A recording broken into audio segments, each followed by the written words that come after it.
Paul Olbrantz, Clear to Close Brokers. Hey, what do you say we talk about interest rates? All right, we're going to talk about what happened, where we're at, what to expect next week. We're going to bring back some predictions from a few months ago. Let's see how accurate Fannie and Freddie Mac is. Then we're going to talk about what to do this weekend in the Bay Area if you're around here. It's going to be an awesome week. So what do you say we get started? So first, let's talk a little bit about today's rates. I'm going to bring it so a little bit bigger here for you. Rates are really good. VA 6%, FHA 5.875%, conventional 6.625, although that doesn't look that good, I will say. Jumbo 6.875 visually, of course. And refinance is relatively the same. You know, if you're thinking of refinancing or buying, you know, rates are the best they've been in a long, long time.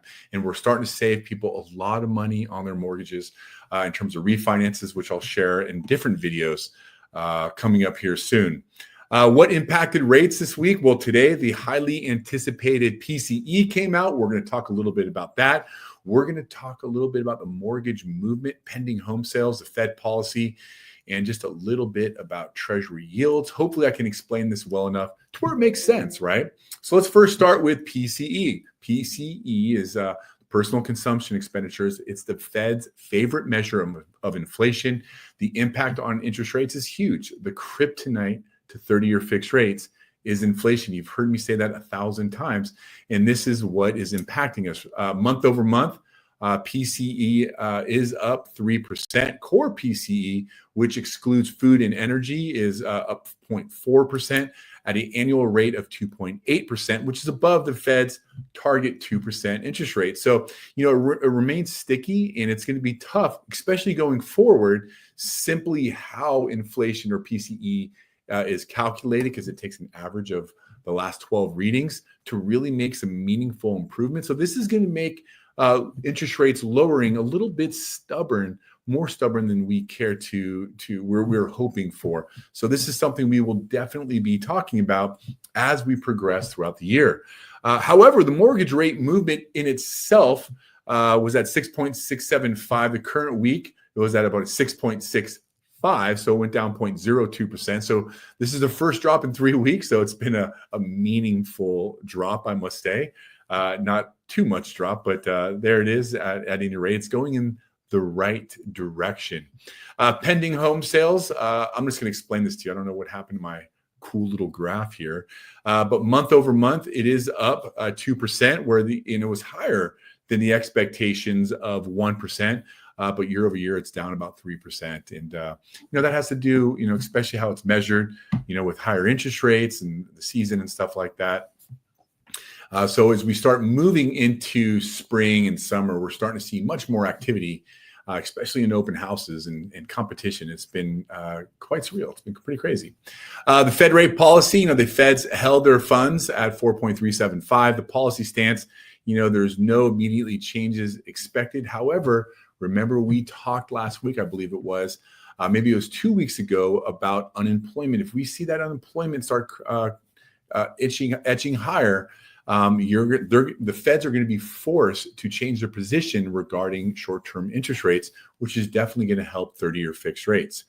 Yeah, they're very market focused. They're really focused on inflation, which we got today, and employment, which is going to come out next week. So next week's going to be a big week. This week, when we saw in rates, they went up, they stabilized, and today we got a little bit of improvement. It's been quite a crazy week, I tell you, in interest rates. And today, man, we were really nervous about rates today, but it did okay. What to expect next week? Jobs report, labor market impact, and Fed commentary. These are things, especially the jobs report, that the Feds are very focused on. These are market movers. These are things that can push rates down or up. You always want to be prepared. We're not trying to be over dramatic, but I've seen it too many times where people want to float through these decisions. And next thing you know, the rate's 0.25% higher. Obviously, I would love for rates to improve for you, but it's my job to feed you the data, and then your job to make that decision. Let's bring back the forecast rates. Fannie Mae last year said a Q1, which is where we're at, rates would be at 6%, which they're about 6.5%. So we're getting close. And Q2 at 5.9%. Freddie Mac said the same.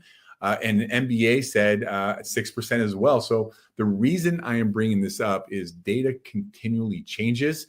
Now we're dealing with tariffs. Now we're dealing with different types of unemployment and stuff like that. So, the data we are giving you today is the best data we have. It doesn't mean that things aren't going to change it. So if you're waiting for rates to come down, I do believe that interest rates are going to decline, but I just don't know when. Sooner or later, the data is going to follow that the market is in trouble. We're already talking about stagflation, which is going to come up next week in my report. So hang in there. I do think rates are going to come down. I just don't know when. And by the way, now is a good time to buy a house. I'm telling you. So bottom line, inflation impact, Fed stance, near-term outlook is that rates should continue to dip just a little bit to benefit buyers. And the action plan is going to be definitely lock when you get in the contract. All right, what's going on? What's the weekend vibes here in the Bay Area? This is a really cool one here. There's a Renegade Craft Fair that's happening there at, where does it say here? At Fort Mason Center, which is where I was last weekend for a Kaizu. It was an amazing event. The Emotion Air exhibit. This is going to be a great time at the Palace of Fine Arts. Reggae Sundays and Sunday at, at Golden Gate Park. And entertainment options, the flamenco performance, Songs of a Sinking Ship. I don't know about you. I don't know if that's for me, but hey, there you go. Also the Hayes Valley Film Festival. So there you have it, my friends.